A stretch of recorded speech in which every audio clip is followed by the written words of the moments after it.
To keep things simple, I'm just going to look at a single host, this M202-demo-2, which is the primary in this particular replica set. I've been running it for several days with a very simple loop. It's just doing an insert as quickly as possible with a sleep of 2 milliseconds. So the absolute maximum it could be doing is about 500 inserts per second, and I'll expect to see a little bit less than that when we're actually looking at the charts. So it just has a little bit of history. It's not, a completely flat graph with no information in it. So that's what we're going to use for these demo purposes. Okay, now I've zoomed out here. I've made it a row-only view. Normally you'd have a grid. It would be split up and you'd have, 3 graphs across and multiple ones down and things like that. But to kind of give the biggest view that I can for this sort of limited video view, I've zoomed out and given us the view. Now it's still going to be a little bit hard to read some of the text down here, but I will call out what each one is actually saying, and hopefully we'll be able to follow along without too much trouble. Okay, to get into the graphs, this is a primary. It is the one taking the inserts from that loop I mentioned that's running currently. It's a pretty consistent loop. It's inserting the same number of documents all the time, so there's not a lot of variance here. I will show you a longer term view which shows before I started the loop when there were no inserts running as they gradually ramp up, and also how the data has been growing over time, and so that will show more variance. But for now everything's pretty much steady state, so you can imagine this is a very sort of happy instance just chugging away. Op counters. Quick word about the op counters here. You might expect to just see inserts. After all, that's all we're doing. But it is a primary. It is replicating, so it is doing other things. So as well as taking those inserts and applying them through its own local data files, it has 2 secondaries, taking those operations and applying them locally themselves. And that's where the other operations here, the getmores, which is the pink line in the middle, that's where those come from, coming in at about the 650 mark approximately.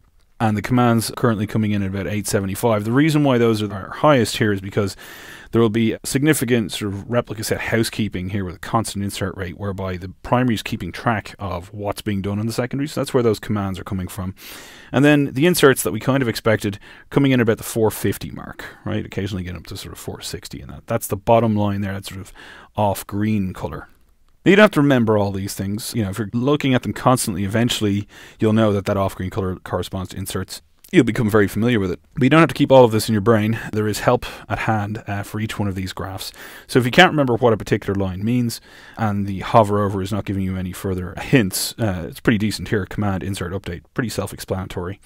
You can always click on this little eye icon here, and it tells you what each one represents. There's our inserts in that off-green color. There's queries, bright green color, and sort of turquoise, and then pale blue for deletes, pink for getmores. The other thing which you're going to see soon is the color coding for events on a particular host. So red is where the process restarted, not necessarily the host. Could be a reboot in the host as well, but basically the MongoD process restarted. An orange vertical bar indicates when the server became primary, so we'll expect to see that somewhere in this host's history because it is currently the primary, so we should be able to find that. And then a brown vertical bar indicates the server is now a secondary. Now I haven't caused this replica set to flap around, so you're probably not going to have a brown bar, but we should see the red and the orange as a state transition. Okay. So for each one of these, we can click on that eye to get a better look, but the summaries are generally pretty descriptive, right? And there's not many of them that have lots and lots of lines. Op counters is pretty much the busiest graph that you have.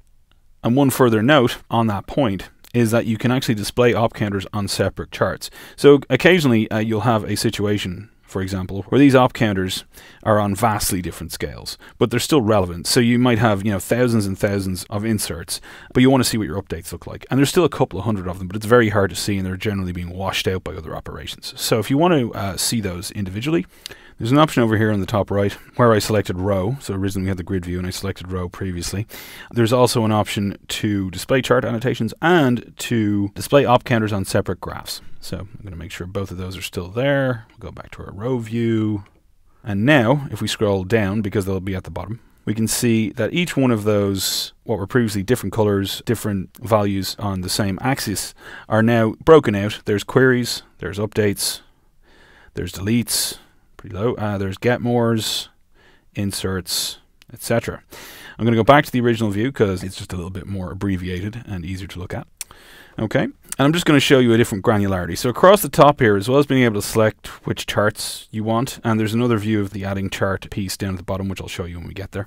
The granularity piece here, 1 minute, 5 minute, 1 hour, 1 day, will be available for different amounts of time. So as you can see, for the 1 minute granularity, we have 1, 6, 12, 24, and 48 hours. So I click 48 hours. There you go. We get a little bit more variance. We go back a bit further in time. We have a longer time scale to look at. The 5-minute one is basically the same, and then when we go to 1 hour, now we've got extra options. We can go back a couple of weeks. This one hasn't quite been running multiple weeks, so we'll just go to 1 week, and we can see where things started off. So it was running here, there were no inserts happening. This is where I started my insert loop. I made a couple of changes and made it a little bit faster, and since then it's been pretty much steady state. And back here I made a change. Actually, I remember this, ran out of disk space because I misconfigured my instances and had to go in and fix it. Basically left off a 0. So that's what this is here. That's me fixing the lack of disk space and making it work again. So to do that, I had to do a restart, and then this became primary. So there's our red bar right here, and I'm zooming in just by holding down and scrolling across. There's the red bar, there's the orange bar. To zoom back out, and you'll notice all the graphs down here have also zoomed in. So it's like a group zoom in, so you can correlate between them. To zoom back out, just double click. Double click, and we've reset to our previous zoomed out view. So there you go, there's some differences. You can zoom in on them. You can see what was happening before. Here's the ramp up, for example. There you go. Double click to go back. All right, we'll stick with 1 minute, and we'll stick with 48 hours. And we'll have a look at some of the other graphs that are available here, just briefly. We won't go into huge detail here. Non-map virtual memory, this is any memory being used by the MongoDB process, which is not directly related to data, right? So in other words, MongoDB, at least in version 2.6, all of the data that it's actually going to use will be memory mapped, right? So anything that it is using in terms of memory that is not directly related to it will be non-mapped virtual memory.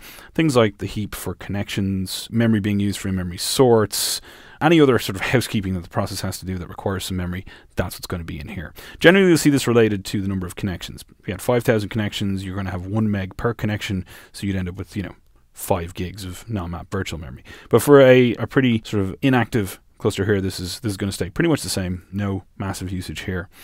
Background flush average, we're seeing a little bit of variance here. These are EBS-backed EC2 instances with no provisioned IOPS, so we will get a little bit of a variance in performance, even though the insert rate is pretty much constant. So you can see there is variance, but it's sort of hovering around that 100 milliseconds with the occasional spike up above that to the sort of around the 200 milliseconds. It's not struggling. There is a bit of variance in performance there, but nothing to be worried about. And background flush average is happening every 60 seconds. That is the data being flushed out to disk from memory. So that's what's happening there.